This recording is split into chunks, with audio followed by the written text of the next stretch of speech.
sih jadi orang tua harus selalu bener. Apa yang bikin mama ngizinin Caca nikah sama Mas Bari, Mbak Gigi nikah sama Arafi? Kalau dulu kan nggak ada sosial media, jadi kita bisa bohong. Mama sebenarnya tahu gak sih? Kebohongan gitu. Gue baru tahu itu. Ingat gak Bang, kamu soalnya sakit? Ingat. Lo beli di mana? Dulu dikasih tau temen. Kalau yang orang jarang keingetan sebenarnya ya, yang sampai sekarang ini bahkan masih tabu untuk dilakukan, sebenarnya sedari dini itu diajarkan tentang sex education. Apalagi kalau misalkan pakai bahasa-bahasa lain, misalkan burung gitu. Nanti dia nyampein ke orang lain, iya tadi burungnya dipegang-pegang, kita nggak tahu itu burung beneran atau penis maksudnya gitu. Wah seneng deh Mas Caca denger mama menyadari itu. Nah kalau Caca kan sekarang anak perempuannya 2, ya kan? Kayak mama dulu. Ada nggak sih treatment, ada nggak yang lo ambil dulu mama ke lo, sekarang lo ke anak-anak gitu? Yang sama ya sayangnya pasti sama ya ke anak-anak. Tapi kalau misal justru yang kayak tadi tuh Caca belajar dari mama kan kalau misalkan lagi marah pasti selalu bilang ya karena mama yang paling benar, mama orang tuanya gitu. Dan Caca kalau ngejawab itu artinya ngelawan. Caca jadi sekarang lebih mempersiapkan jawaban-jawaban apa kalau ditanya anak-anak untuk alasannya yang bisa masuk akal untuk mereka. Karena belum tentu mereka bisa terima kalau orang tua itu selalu benar. Caca juga nggak pengen mengajarkan itu karena Caca juga tahu, oh ternyata Caca bisa salah juga. Caca juga bisa menyakiti mereka. Jadi mungkin lebih belajar ya, tapi Caca juga tahu waktu itu mama juga itu satu-satunya cara yang mama tahu juga jadi orang tua. Mama juga mungkin bingung nanya. Maksudnya ngejawab Caca nanya kenapa terus tuh dia pinter banget bingung soalnya loh nanyanya pasti. tuh pasti langsung itu apa pokoknya sampai kejawab. Iya. Akhirnya mama udah diem. Iya. Terus jadinya jadi Caca bertanya-tanya terus kenapa yang kok rasanya nggak pernah ada jawaban yang meyakinkan gitu. Jadi ya rasanya masa bener sih jadi orang tua harus selalu bener. Kayaknya itu juga yang bikin Caca jadi belajar kayak gimana ya cara jadi orang tua, jadi semangat aja belajar ke arah situ gitu. Tapi ya balik lagi kalau nggak dari pengalaman dulu itu Caca nggak akan bisa jadi pelajaran sekarang. Jadi ya alhamdulillah juga gitu. Nah kalau misalnya ini pernah sering dibahas sih, gitu sering ngebahas sama beberapa temen. Kalau sekarang gitu kan di dunia sosmed kan kita bisa lihat ya, apalagi anak-anak muda misalnya pergi sama teman-temannya, mungkin melakukan hal-hal yang mungkin di luar norma atau yang sebenarnya pasti sebagai orang tua tuh nggak suka gitu ngelihatnya gitu, atau ya banyak lah gitu, nggak perlu disebutkan kan apa saja yang dilakukan ya. Kalau dulu kan nggak ada sosial media, jadi kita bisa bohong. Mama sebenarnya tahu gak sih? Kebohongan gitu. Ada sih yang tahu. Kenakalan. Ada yang tahu. Terus pura-pura nggak tahu aja Pura-pura gitu. nggak tahu, tapi kalau udah kelewatan ya langsung handphone ambil misalnya gitu. Nggak boleh pegang handphone 2 minggu, nah, itu kan gitu. Ya misalnya kan apa gitu ya, Kayak namanya Caca juga nih kurus, dia kan nggak pernah bilang, dia kan ke Dokter kurus. Tiba-tiba mama udah tahu ini pasti dia ada masalah. Tapi kalau kebanyakan terus dia sampai sakit, cek ternyata ada obat pil buat ngurusin badan banyak. Nah itu sebenarnya mama udah tahu. Iya, Ya tapi kan? mama pura-pura nggak tahu. Awalnya. gue baru tahu itu. Ingat gak Bang, kamu soalnya sakit? Ingat. Lo beli di mana? Dulu dikasih tau temen. Duit Kalau mau dulu, kurus duit dulu. minum Iya. ini gitu ya. Iya. Gue beli Mama sama. Tahu, mama tahu.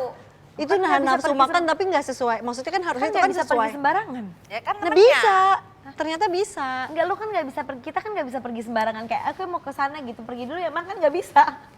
Kalau dia Gua mah bisa lupa, aja. kayaknya tuh waktu itu Dia temen pamitnya gue. kemana pasti. Oh nitip. Nitip temen gue. Mama tahu, mama pernah nemuin tapi emang udahlah masih sedikit.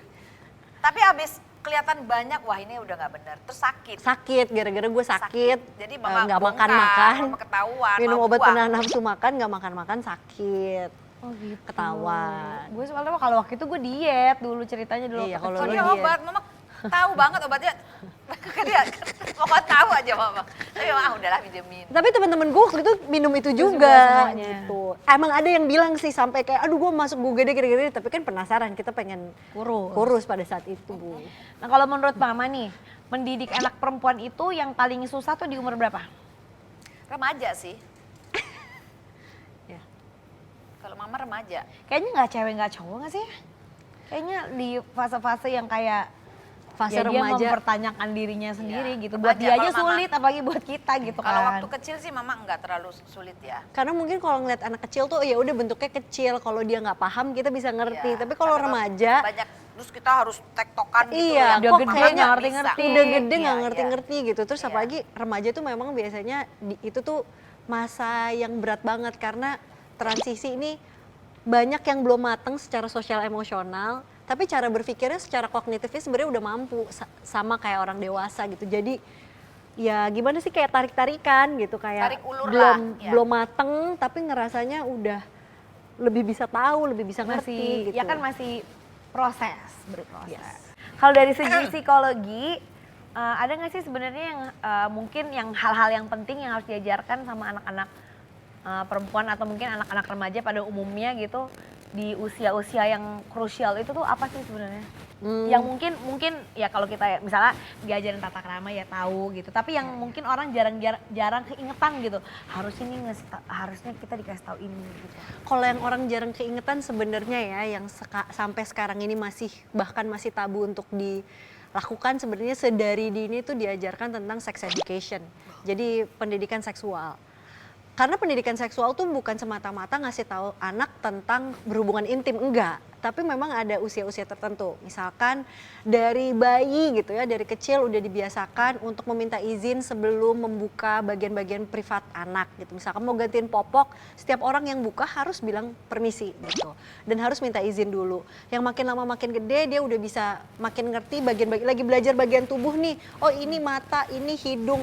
Sebutkan alat-alat kelamin sesuai dengan namanya. Vagina ya sebut vagina, penis ya sebut penis. Dan kalau semakin kita makin tabu ngomongin itu dan ngajarin organ tubuh sesuai organ tubuh, dia semakin malu lagi untuk cerita kalau ada sesuatu yang terjadi yang nggak sesuai sama normanya gitu. Pasti apalagi kalau misalkan pakai bahasa-bahasa lain, misalkan burung gitu. Nanti dia nyampein ke orang lain, iya tadi burungnya dipegang-pegang, kita nggak tahu itu burung Beneran. beneran Oh, iya, bener. atau penis maksudnya gitu. Jadi itu sih kalau yang menurut gue sampai sekarang masih kurang diajarkan gitu. Walaupun sebenarnya banyak ya kayak misalkan dari kecil ada rangsangan misalkan sensori segala macam, tapi itu mungkin banyak lah yang tersedia sourcesnya gitu ya. Tapi yang kayaknya gue pengen coba sampaikan di sini yaitu dia sex education yang nggak dari kecil tuh diperkenalkan dan rasanya tabu banget gitu untuk memperkenalkan hal-hal kayak gitu.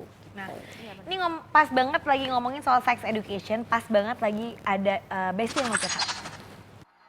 Halo Besti, nama aku Vero, aku karyawan swasta di sebuah perusahaan international, nggak ada yang aku bercanda, sebuah perusahaan di Jakarta ya. Nah aku mau cerita nih, jadi aku tuh punya ponakan. Nah ponakan aku tuh mau masuk SD gitulah. Dia udah mulai suka tuh nanya-nanya sama nyokapnya tentang dia terbuat dari apa. Dia memang lucu seperti cimol sih, tapi aku nggak mungkin bilang dia dari aci ya kan. Nah dia juga suka nanya aku tuh, zaman aku dulu tuh aku mungkin dapat sex education sekitar umur kelas-kelas 5-6 SD gitu. Nah ini kan dia lebih kecil nih dari aku, udah punya pertanyaan tentang itu, mungkin juga dapat informasi dari macam-macam ya. Nah deg-degan nih karena aku denger nggak boleh pakai ada istilah-istilah lah, burung angsa apa segala macam tuh nggak boleh. Nah aku tuh pengen tahu gimana caranya aku jawab kalau ponakan aku nanya lagi, dan sejauh mana aku bisa ngejelasin sama dia. Maksudnya secara kan aku juga bukan ibunya ya, takutnya apalah gimana segala macam, pusing. Jadi tolong bantuannya Besti. Gimana curhatannya? Ini mungkin banyak banget di luar sana ibu-ibu muda yang bingung menjawab pertanyaan anak-anaknya, atau mungkin anak-anak mungkin remaja yang juga mungkin nggak tahu gitu harus tanya kemana gitu. Apakah gue harus tanya orang tua gue tapi gue malu gitu, atau gue mau tanya kemana gitu. Mungkin Caca bisa jawab. Oke, terima kasih Besti atas pertanyaannya. Emang sih kadang-kadang kalau ditanyain kayak gitu mungkin dari kita sisi orang tuanya atau orang dewasanya nggak nyaman ditanyain kayak gitu karena kita mikirnya udah macem-macem karena kita udah tahu lebih banyak. Padahal sebenarnya yang ditanyakan sama anak tuh sesimpel aku tuh datangnya dari mana. Sebenarnya nggak ada jorok-joroknya dari situ gitu ya. Dia hanya bertanya-tanya gimana cara pembuatannya dia biasanya. Kalau balik lagi tuh tadi dari anak yang lebih kecil diperkenalkan dengan organ tubuh. biasanya itu juga ada buku-buku yang bisa dibacakan ke anak-anak sesuai usianya. Jadi biasanya di buku tuh juga ada tulisan usia berapa untuk memperkenalkan tentang seks ini ke anak-anak. Dan biasanya di buku itu tuh juga dijelasin kalau bahwa nanti ada sel dari ayahnya, ada sel dari ibunya, dan itu bertemu di dalam organ ibunya, kemudian terjadilah kehamilan. Tapi balik lagi, kalau kita nggak nyaman dan kita nggak tahu mau ngomong apa ke anak ketika kita ditanyain pertanyaan-pertanyaan yang gue takut banget nih jawabnya gitu ya, mendingan jujur, kayaknya aku belum nyaman nih untuk jawab pertanyaan ini, aku mau cari tahu dulu gimana cara jawab yang benar ke kamu.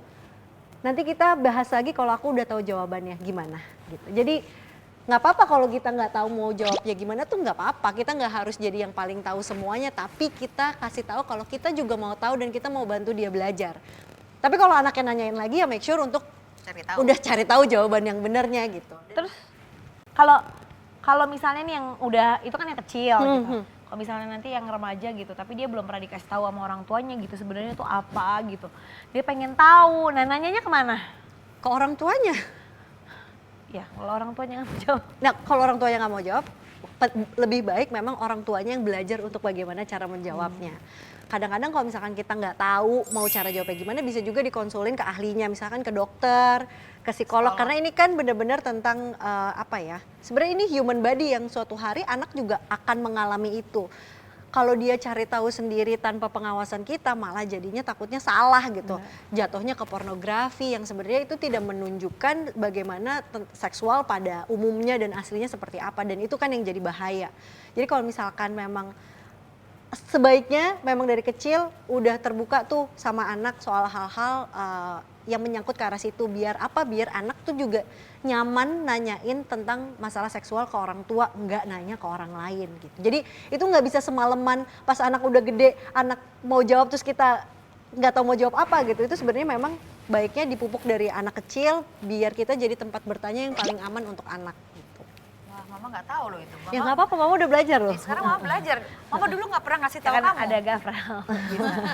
Iya, nggak apa-apa. Nah, kalau menurut Mama sama Caca, ada nggak sih cara didik yang kayaknya udah nggak bisa deh diaplikasikan dan nggak bisa dipakai lagi nih, udah nggak relevan lagi di zaman sekarang? Menurut mama? Banyak sih, kalau zaman dulu sama zaman sekarang kan beda banget ya. Cara ngasih tahu anak sekarang juga nggak seperti kayak mama dulu sama orang tua mama, nggak kayak mama ke kamu. Kalau mama ke kamu kayaknya mama masih mencontoh oma ya. Tapi kalau yang sekarang mah udah nggak bisa. Jadi kayak kita sama anak tuh ngerasanya kayak temen sekarang, harus kita bicaranya dari hati ke hati kayak sama temen gitu. Nggak bisa, kalau zaman dulu kan ditaktor tuh. Harus gitu, sekarang mah nggak bisa. Wah, seneng deh Mas Caca dengar mama menyadari itu. Tapi jadinya kayak gini, ya nggak apa-apa kamu belajar juga. Iya, maksudnya kan sulit juga buat orang tua tuh, maksudnya Caca ngelihat mama sulit juga untuk kita tuh sadar bahwa kita pernah melakukan kesalahan gitu, apalagi ke anak. Jadi tadi mama ngomong kayak gitu, mama bisa bilang mama kayaknya masih ada terharu kayak kamu? omanya, kayak Ansara deh. Kayak maksudnya mama menyadari kalau mama ada kemiripan nih sama oma dulu, ternyata traumanya mama dulu tuh mama bawa juga pas mama menikah sama Mbak Gigi itu tuh Tapi nggak semua. menyenangkan Kalau gitu. Kalau mama nggak semua. Iya nggak semua ya sih, Jadi cuma semua. kalau mama ngerasa dulu yang mama tidak nyaman, mama nggak lakukan ke anak mama. Karena mama ngerasanya waktu itu gue nggak suka digini sama nyokap gue, tapi kan harus nurut. Tapi ke anak-anak mama nggak mau gitu loh. Tapi kalau yang untuk yang pasti, yang harus ya mama ikutin gitu, menjadi lebih baik gitu. Tapi sekarang anak-anak sekarang nggak bisa, udah pasti nggak bisa. Kalau menurut lo Mbak? Apa yang Yang nggak nggak relevan? relevan? Iya, karena sekarang banyak perkembangan teknologi sih yang kayak nggak mungkin dipungkiri, misalnya kayak ya itu dia tadi di sosmed gitu. Kalau dulu kan kita ya mungkin mama kayak orang tua zaman dulu bisa kayak pura-pura nggak tahu gitu. Kalau sekarang kita nggak bisa pura-pura nggak tahu gitu. Jadi ya the only way ya kita memang harus deket sama anak kita gitu. Orang tua zaman sekarang kepo. Zaman dulu emang gak kepo. Enggak, mama nggak kepo. Kalau misalnya kayak ya ibaratnya kan kalau dulu kan kita Dulu kan lihat, oh Instagram ini anak Setuju. katanya dia Untuk kemana? tidak setuju. iya kan kalau dulu kan gitu. Kalau ya kita bohong gitu, mau pergi kemana ternyata kemana kan nggak maksudnya ya mungkin mama tahu kita bohong tapi ya pasti ya udahlah gitu, namanya juga Setrap. anak muda gitu disetrap. misalnya. Kalau sekarang kan masa kita tahu anak kita bohong terus kita diem gitu kan nggak mungkin, karena di sosial media kan misalnya dia ngepost sama temen-temennya gitu kan Iya. susah gitu. Jadi mungkin memang Beda. caranya gimana lebih, kalau gue sih pengennya sih lebih fokus ya supaya ada kepercayaan antara anak sama orang tua tuh ada gitu. Jadi supaya dia bisa cerita apa aja yang dia mau gitu. Tanpa harus dia nutup-nutupin gitu. Penting sih itu. Nah sekarang kan Caca juga pengen nanya nih Mas soal momen. Kalau momen favorit Mama pas Caca sama Mbak Gigi kecil tuh apa sih? Ya kita pergi bareng-bareng. Ya contohnya gitu spesifik gitu. Kalau pergi bareng-bareng, oh iya kita pernah apa, kejadiannya apa gitu yang menurut Mama menyenangkan gitu. Waktu Mbak Gigi kecil, jadi oma kamu kan Natal ya. Natalan. Nah kebetulan mama kamu masih Kamu kecil, kalau Kristen. nggak salah kamu masih kecil, jadi mama itu kan jadi kita tuh saling menghormati. Jadi kalau Natal kita ke sana, tapi kalau Lebaran dari pihak oma dari papa ke kita Ikut. gitu. Nah kebetulan mama nggak bisa ikut ke Manado, jadi yang pergi oma opa mamanya mama ke Manado. Cuman katanya karena nggak enak kalau harus ada paling nggak ada mama nggak bisa. Mbak Gigi dibawa. Rencana mau ke sana 3 hari. Hari pertama Mbak Gigi udah panas. Mama di Jakarta sama kamu, mama juga sakit. Itu momen maksudnya kedekatan kayak apa sih, jauh karena jarak jauh. Mbak Gigi sakit, mama sakit, akhirnya cuma 2 hari pulang ke Jakarta. Gitu. Jadi itu berkesan banget karena Mama Berkesan, ngerasa ternyata connected banget nih Yes, sama Mbak ya. Gigi. Mbak Gigi masih inget nggak? Ingat, itu inget. Masa ingat kamu masih kecil loh? Ingat, soalnya inget waktu itu dibawa ke Bunaken, itu kan Iya, maksudnya iya. pertama kali, Pisah. maksudnya Bisa. nggak pergi Cuman 2 hari sama akhirnya, Kak. mama Nggak. sama papa Iya. gitu. Jadi waktu itu sekali itu doang. Kalau jadinya Caca? nangis. Nah, Caca apa? Coba. Apa? Ingat-ingat yang masukin hidung. Apa coba? Nyangkut. Bukan. Apa sih? Jadi Caca itu punya boneka kesayangan. Oh iya Oh, boneka Namanya Momo. Momo. Jadi Momo itu ketinggalan, kita lagi pergi liburan keluar. Nah, ketinggalan di hotel, pulang ke Indonesia, dia nggak bisa tidur. Nah, itu Mama ingat banget. Udah Mama beliin tuh 5 biji untuk buat gini-giniin. Dia kan hobinya gini ini diginiin loh kalau tidur. Nah, Buntut monyetnya. buntut monyet. Udah dibeliin yang baru, persis baru. Dia nggak bisa tidur. Akhirnya kita minta kirim. Nggak ada bau apeknya. Kita Itu kan kirim udah- dari yang kita kan udah pergi bau liburan. apek, udah kena iler, Itu tuh kena Mama, oh ini anak nih, jadi dia tuh kalau punya sesuatu itu apa ya? setia. Amin. Setia. Itulah yang Mama paling ingat. Nah, apa namanya, kalau misalnya buat orang tua kan selalu anak-anaknya kan kayak kecil terus, tapi kan pasti ada momennya juga, wah kayak gini dia udah gede nih. Menurut Mama, pas Mama, wah ini anak-anak udah gede nih, Mama nyadarnya ada nggak momennya gitu?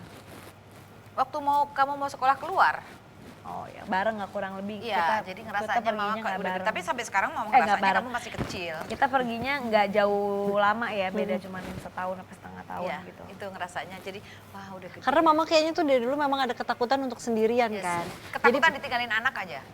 Iya, jadinya pas kita pergi baru ngerasa kalau oh ini kayaknya anak gue udah mampu belum ya gitu ya. Yang Bukan dari- udah mampu, pasti Mama tahu Oh, pasti mampu, tapi Mama sendirian. Mama jadi oke, Mama mampu nggak ya gitu ya menghadapi Oh, iya, jadi terbalik. malam tanpa 2 anaknya ini gitu. Itu baru ngerasa kok kayak ini kayak udah pada gede gitu ya. Udah mau pada punya pacar, udah mau diambil orang gitu. Kalau yang paling nyebelin dari Caca sama Mbak Gigi Paling nyebelin. banyak sih kayaknya kalau ini kalau Kayaknya dibahas banyak, tapi nggak usah selesai-selesai dibahas lah, banyak yang nyebelin. Pastilah. nih. Banyak lah pasti. Ya, kalau waktu kecil deh yang nyebelin tapi lucu gitu. Kalau Caca, pingset itu udah cerita paling lucu. Jadi dia matain pingset. Caca itu inget gak matain pingset Mama? Jadi dulu Mama kan Mama nggak suka waxing. gini loh, Iya. Oh, enggak, Papa nggak waxing. Buat cabut bulu ketek. sama gini nih. Nah kan pakai pingset. Terus dia pegang, gak tau tiba-tiba ke kamar gitu. Ma ini tadi dipegang tapi ini udah begini. Bukan Patah Caca sendiri. loh, patah sendiri. Ya gak mungkin kalau gak diginiin gak patah. Itu yang paling nyebelin. Gak mau ngaku. Iya, itu nyebelin tapi masih lucu lah, masih kecil Iya. kan soalnya. Kalau udah gede ngomong kayak gitu sih Bener-bener. nyebelin. Mbak Gigi apa? Bagi Kiki apa ya? Kayaknya dia gak pernah nyebelin Mama deh. Nyebelin ada tapi udah remaja. Oh iya, Yang iya, bohong sama Mama itu. Ya itu Yang biasa. bohong pacar-pacaran. Pacar monyet. Kenakalan Udah remaja ngakunya lah. enggak. Adanya ditinggalin semuanya. Dia pacaran. Ya Ya, biasa. bestie. Itu kenakalan Kenakalan remaja. remaja. Gitu. Oke. Nah, mumpung lagi bahas momen nih. Sekarang kan Caca sama Mbak Gigi udah nikah. dulu mama kan ngerasanya tuh anak-anak mama tuh milik mama gitu. Sama ke sekarang juga masih minum. Nggak boleh gitu bener-bener sama siapapun. Bahkan waktu itu mama berat banget untuk ngebiarin Caca sama Mbak Gigi kuliah di luar negeri. Apa yang bikin mama ngizinin Caca nikah sama Mas Bari, Mbak Gigi nikah sama Arafi? Ya mau nggak mau sih harus diizinin kan, masa nggak Ya nggak, nikah maksudnya sama orangnya gitu. Oh. Kan kita kan pernah beberapa kali pacaran dan sering nggak disetujuin kan. Gigi dulu ya. Ya boleh. Gigi abis patah hati, terus Raffi mama tahu dari dia remaja, nakal-nakalnya tahu lah ya. Udah tahu nakalnya kok masih gitu mah? Kan pasti ada orang tuh ada apa sih jeraknya gitu loh, udah Bijak, puas iya. gitu loh. Terus dia penyayang sama keluarga, mamanya, adik-adiknya bertanggung jawab lah kelihatannya, maksudnya waktu itu. Jadi ya udahlah. Dan mama ngelihat dia bener-bener sama orang tua tuh kayak ngejaga, jadi pasti bisa ngejaga keluarganya. Jadi itu yang bikin mama percaya sama Arafi gitu ya. Kalau sama Bari? Kalau sama Bari, mama ngerasanya sejak kamu deket sama Bari, kamu tuh jadi agak dengerin mama. Mungkin karena kamu dinasihatin sama Bari. Nah, itu jadi buat mama, oh ini bisa jadi imam yang bagus buat kamu. Alhamdulillah, insya Allah ya. Amin. Nah kalau misalnya mama, menurut mama sebagai orang tua yang udah nikahin anaknya 2, 3 sifat wajib laki-laki yang pasti nih kalau misalnya dia begitu tuh pasti di ACC calon ibu mertua tuh apa? Bertanggung jawab. Ibadahnya bagus. Ya. Nah, terus setia. Ibadah nomor 1 kan kalau kita takut sama yang di atas, berarti kita mau buat apapun kita kan mikir gitu loh. Nah itu dari mama. Kalau dari Caca kan punya anak 2 perempuan. Kalau menurut lo apa sih yang paling penting? Masih jauh ya ini. Yang lain kita ngayal aja. Oke, yang pertama yang pasti udah cukup umur ya nanti ya, udah dewasa. Jadi dewasa nggak cuman dari umur legalnya aja, tapi dari kemampuan berpikirnya juga udah dewasa. Jadi udah kenal sama diri sendiri. Terus yang kedua, bisa cocok sama anak gue, sama Ancara atau sama Ya Aruni. kalau nggak cocok ya nggak mungkin lah. Ya kan siapa tahu merasa terpaksa gitu, merasa terpaksa atau apa gitu. Jangan sampai Caca yang berharap dia tapi anaknya nggak cocok gitu aja, nggak pengen kayak gitu juga. Terus yang ketiga punya apa ya? Punya tujuan berkeluarga yang baik. Jadi maksudnya bukan tujuan keluarga karena buat hal lain lah gitu. Misalkan buat karena dia apa jadi harus gitu. Jadi nggak ada embel-embelnya. Emang karena pengen membangun keluarga, memang Sama pengen orangnya punya keluarga gitu, sama bukan orangnya. nggak ada udang di balik batu gitu Yes, kan. betul. Itu sih. Oke, baiklah. Nah, itu mungkin buat para cowok-cowok atau mungkin para cewek-cewek yang lagi mencari pasangan supaya cepat dapat jodoh, supaya cepat-cepat klop, mungkin bisa dicari yang sama gitu kayak mungkin kemauannya dari frekuensi harus Tujuannya, sama kurang iya. lebih gitu. Betul. Kalau sifat cocok-cocokan ya nggak akan ada yang cocok-cocok, cuman di saat kita mungkin kurang lebih di satu frekuensi, insya Allah lebih baik gitu. Pinter ya anak mama ya sekarang ya. Pinter. Nah, sekarang kita mau challenge nih buat kita bertiga, katanya mau ada bestie challenge.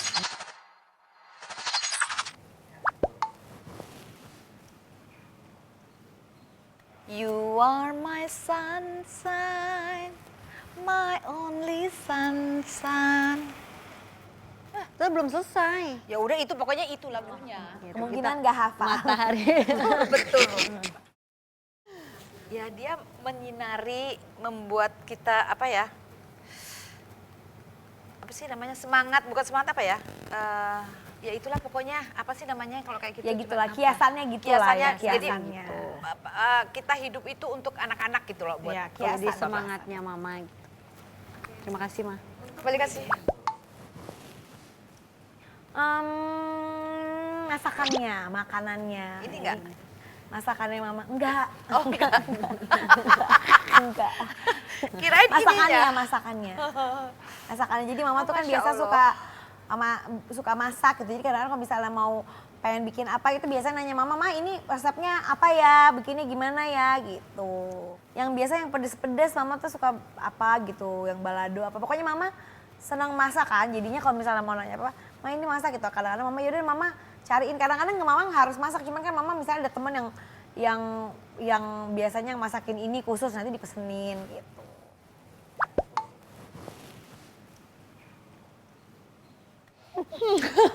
Kayaknya saking bedanya tuh sampai bingung tuh mulai dari mana gitu. Mbak Gigi mungkin belum sampai mencontoh bisa gitu ya. Tapi kalau Mbak Gigi itu mungkin belajar legowo gitu, belajar ikhlas. Itu dari Mbak Gigi. Kalau dari Mama itu enggak deh, kalau dari dua-duanya pantang menyerah.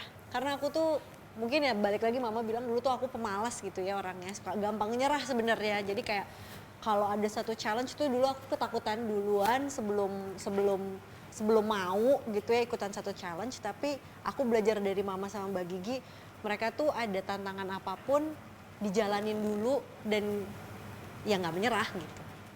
Gimana ntar aja gitu kan. Enggak sih, nggak menyerah. Masa sih? Ya.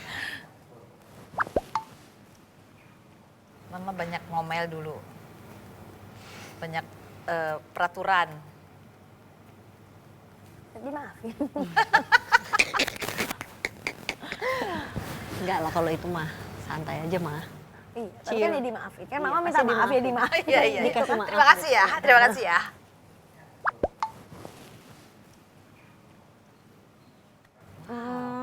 Mama ya itu tadi dia, pantang menyerah. Mama itu ya itu kerja keras, apapun dikerjain. Kalau Caca yang dikagumi itu kalau Caca tuh orangnya tuh apa ya, sat-sat gitu. Apa? Saklek. Saklek gitu. Kalau aku kan orangnya ya udahlah gimana nanti. Kalau Caca tuh saklek gitu. Jadi ya kok bisa ya gitu. Kalau aku tentu tidak bisa gitu. Tidak bisa. Damai. Yeay. Peace, love. Lo gaul. Mbak Gigi mie, Caca daging. Betul. Daging Sapi.